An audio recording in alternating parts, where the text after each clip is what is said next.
Hey, what's up guys? It's Jay Rossi here.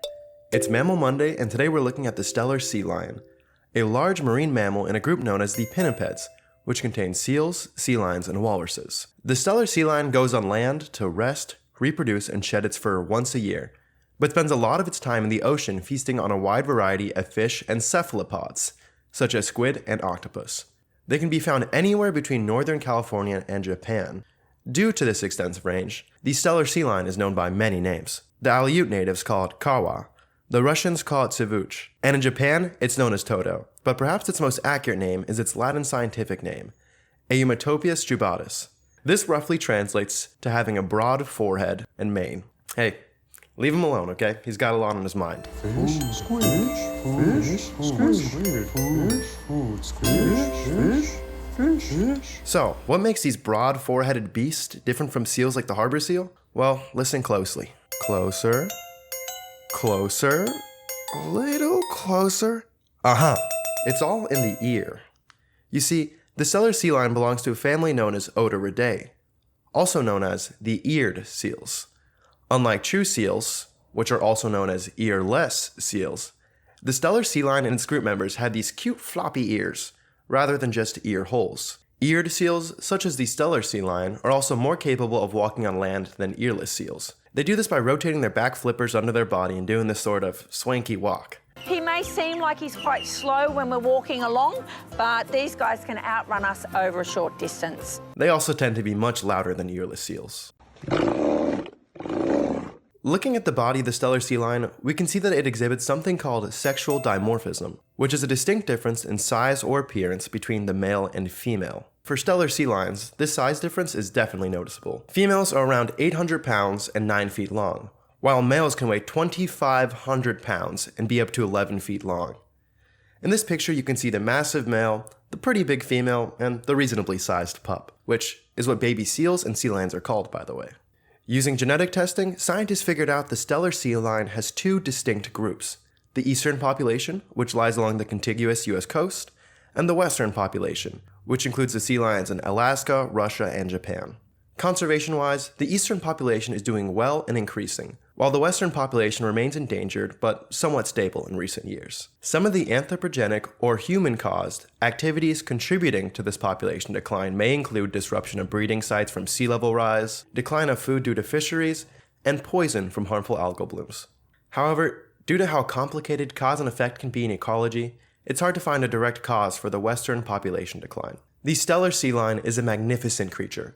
From its huge size, to its crazy swimming ability, to its very broad forehead, it is an insanely cool animal. I'm sure you, like myself, would be absolutely thrilled to see a sea lion or seal at the beach. But it's important to remember that these are wild animals, and they need their space in order to properly live. If you are lucky enough to see a sea lion or seal in the wild, the NOAA advises leaving at least 150 feet between you and the seal for your safety and theirs. Thank you so much for watching. I hope you learned something. If you'd like to learn more, you can check out one of these other videos about animals or biology. Thank you for joining me for the first ever Mammal Monday. And remember to stay curious. Hey, what's up guys? It's Jay Rossi here.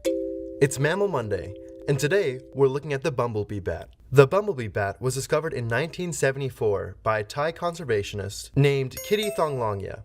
So it's also commonly known as Kitty's hog-nosed bat. The bumblebee bat lives in a few caves around the Thailand and Myanmar border, in groups of around 100 bats. These bats live relatively simple lives, but I'll let my friend Barry the bumblebee bat tell you all about it. Hi, I'm Barry. I live in this really beautiful cave in the East Thailand neighborhood. Every day, I wake up at dawn and go foraging for insects for about 20 minutes. I use my echolocation to eat small insects and spiders while I'm flying along the tops of bamboo trees. I eat mostly insects, so I would call myself an insectivore. After my morning foraging, I enter a sort of hibernation state known as torpor until dusk. In the nighttime, I usually like to go out for 30 minutes to again hunt insects. I usually stick to hunting within about a kilometer of my cave because I'm a bit of a homebody. Then, I go back to my cave with my 100 other bumblebee bat roommates. We don't really talk though. None of us are really social. And yeah, that's basically my whole day.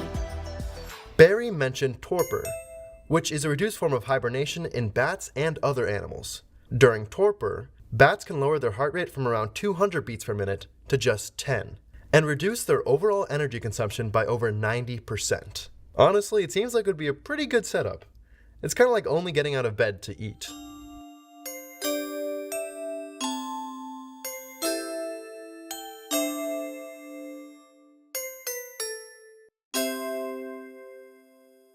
So, why is the bumblebee bat so small? Well, put on your tinfoil hats, because I have a theory. Just a warning, going forward this is all unfounded, unsighted speculation.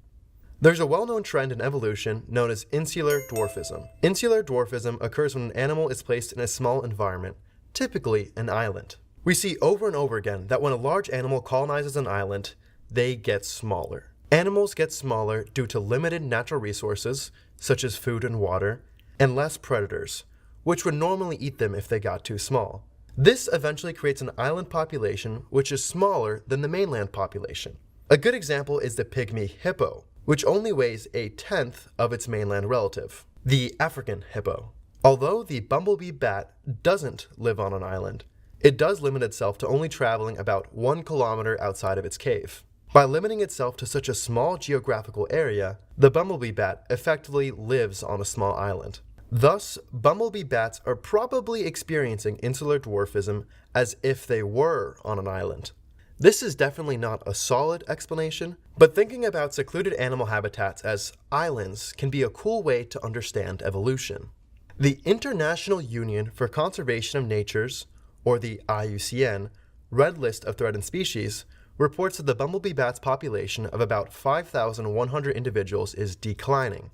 This low population is concerning because bumblebee bats only have one pup once a year, so their population doesn't recover quickly. The population decline is likely caused by deforestation in the area, which hits bumblebee bats especially hard since they only hunt within about 1 kilometer of their home cave. Another source of disruption is tourists exploring these bat caves, which can seriously harm the little critters. Buddhist monks meditating in the caves has historically been a problem for the bats, but it seems that monks in Myanmar have become cave guardians of sorts. Monks there will typically only meditate at the entrance of the cave, discouraging tourists from wandering in and disturbing the bats. So remember, when you see a cave that has bats, give them their space so they can keep doing their, bat stuff. Thank you so much for watching. I hope you learned something. If you'd like to learn more, you can check out one of these other videos about animals or biology. Thank you for joining me for Mammal Monday. And remember to stay curious. Hey, what's up guys? It's Jay Rasa here. It's Mammal Monday, and today we're looking at the thylacine, also known as the Tasmanian tiger. The Tasmanian tiger was a marsupial, a group of mammals that includes kangaroos, wallabies, wombats, and opossums. Unlike other mammals, after marsupials are born, they live in their mother's pouches, also called the marsupium. You see, there are 3 groups of mammals: the placental mammals, the marsupials, and the monotremes. These 3 groups can be distinguished mainly by their way of having children. Placental mammals give birth to fully developed children. Some examples are bears, whales, lions, and humans. Marsupials give birth to children that are born early, but finish developing in a pouch. This group includes mammals like kangaroos, wombats, opossums, and of course the Tasmanian tiger. And monotremes, such as the platypus and echidna, are mammals that give birth to eggs? Yeah, monotremes are a weird sort of early mammal, but we'll talk about them another time. Back to the Tasmanian tiger. After being born, they live in their mom's pouch for about 3 months. To learn more about their lifestyle, I'll let our friend Tawny, the Tasmanian tiger ghost, explain. Hi, I'm Tawny and I'm a Tasmanian tiger. Well, now I'm a Tasmanian tiger ghost. Yeah, us Tasmanian tigers, we love to eat kangaroos, small marsupials, and rodents and birds, and we were all over the world, like in Australia, New Guinea, and Tasmania. But then we got wiped out, except for, Tasmania. Times were really tough, especially when dingoes pulled up a few thousand years ago and they started eating our food. We hate dingoes. But anyways, we lived in Tasmania and we were doing all right until European settlers arrived in the 1700s.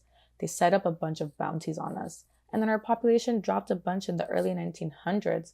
And then, as you know, both in the wild and in the zoos, we went extinct in 1936. That means we are dead, gone for good, like a love bug to a Florida windshield of a Chevy on its way to Disney World. Wait, how do you know about Disney World? I'm a ghost. I can travel anywhere. I may be a member of the animal kingdom, but I love the human international cuisine at Epcot. Speaking of which, I gotta go. I'm about to take the exit. Well, thank you, Tawny. I appreciate you taking the time to give us some history. Next, I want to talk about common ancestors. A common ancestor is a last parent that two animals share. You and your relative usually share some traits inherited from your common ancestor. For example, you probably look a lot like your sibling, because the last common ancestors of you and your sibling would be your parents. With your cousin, who you might look less similar to, the common ancestor would be your grandparents. However, if we're looking at different species of mammals, the common ancestor could have lived millions of years ago, so a lot of grandparents ago. The Tasmanian tiger looks very similar to dogs, but Tasmanian tigers are marsupials, and dogs are placental mammals. So we know that their last common ancestor lived about 150 million years ago. So, why do dogs and Tasmanian tigers look so similar, even if their last common ancestor was so long ago? The answer is convergent evolution. Convergent evolution is the evolution of similar structures in different organisms, even if their common ancestor didn't have that trait. Let's break it down more. Evolutionary success is measured by how many kids an individual has. If individuals with a particular trait or set of traits are able to have more kids, then the overall population will start to look more like them. This is basically how selection in evolution works. For the ancestors of both dogs and Tasmanian tigers, it seems that having long snouts, sharp teeth, and a slim body for running made both lineages more successful at hunting and thus having kids. Thus, even though the ancestors of dogs and Tasmanian tigers looked very different at first, they started to look more similar through convergent evolution. Because of that, dogs and Tasmanian tigers both ended up filling similar roles in their ecosystems as apex predators. The role an animal or plant fills in an ecosystem is known as their niche. Convergent evolution is also the reason that Tasmanian tigers have stripes on them, just like your classic cereal-loving tigers. For both animals, having stripes allowed them to be more camouflaged, sneak up on prey, and have more kids. Although the Tasmanian tiger has been extinct for nearly 100 years, its existence still stands as a beautiful example of evolution and a tragic tale of human impact. Unlike the dodo bird, we have photos and videos of the Tasmanian tiger walking around and just living. These videos remind us that every animal that's ever lived and gone extinct, because of humans or another cause, is just as real and interesting as animals around today. There are millions of dollars being pumped into the effort to bring back the Tasmanian tiger. But even if these measures did succeed, it would just bring back one species out of the hundreds going extinct every year. Every species tells an amazing story, and to cause an extinction is to rip out pages from the amazing book that evolution has written. Thank you so much for watching. I hope you learned something. If you'd like to learn more, you can check out one of these other videos about animals or biology. Thank you for joining me for this Mammal Monday, and remember to stay curious. Hey, what's up guys? It's Jay Rossi here. It's Mammal Monday, and today we're taking a look at the armadillo, specifically the nine-banded armadillo, whose Latin name is Dasypus novemcinctus. It's known as a nine-banded armadillo because it usually has 9 sections of armor in the middle of its body. To find food, the armadillo digs around through the soil looking for insects and worms. Funnily enough, armadillos often spend so much time with their head in the soil, they can have trouble breathing. Unlike you or me, who can just take deep breaths after doing something like diving,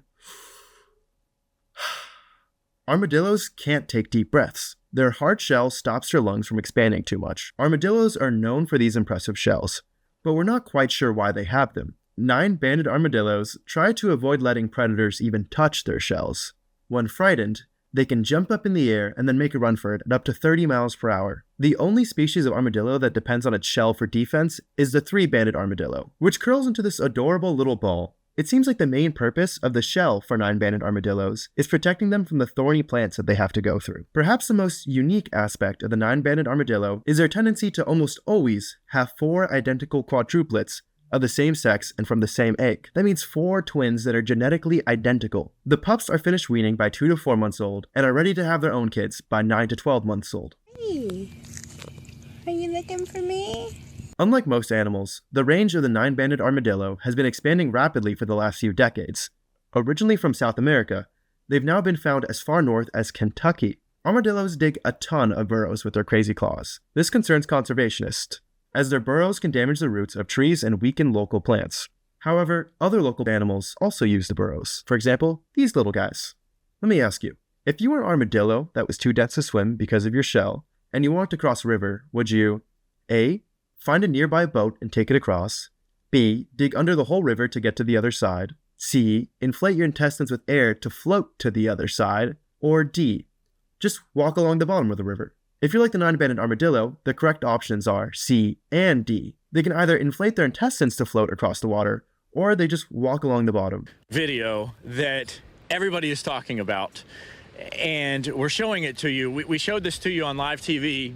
So you can see that having an awesome shell of armor comes with its compromises and unique little quirks. Today's biggest armadillo is the giant armadillo of South America, which can get up to 3 feet long and weigh 70 pounds. Pretty hefty, right? But did you know there was an ancient armadillo called the Glyptodon that was 5 feet tall and 11 feet long? The Glyptodon lived up until 10,000 years ago and was possibly wiped out by the early South American humans. There's evidence people used the massive shells of Glyptodons as a shelter against snow and rain. Let's just say we're lucky that these aren't the armadillos that people accidentally hit with their car. The armadillo is a reminder that every cool and unique adaptation, such as their shell, comes with compromises. For the armadillo, a tight shell restricts its ability to take deep breaths while digging through soil. To combat this, armadillos evolved the ability to hold their breath for 6 minutes. Their heavy shell makes it harder for armadillos to float. So instead, they gulp air into the intestines to increase their buoyancy and get across the water. Armadillos and all their quirky adaptations show just how crafty evolution can get. Thank you so much for watching. I hope you learned something. If you'd like to learn more, you can check one of these other videos about animals or science. Thank you for joining me for this Mammal Monday, and remember to stay curious.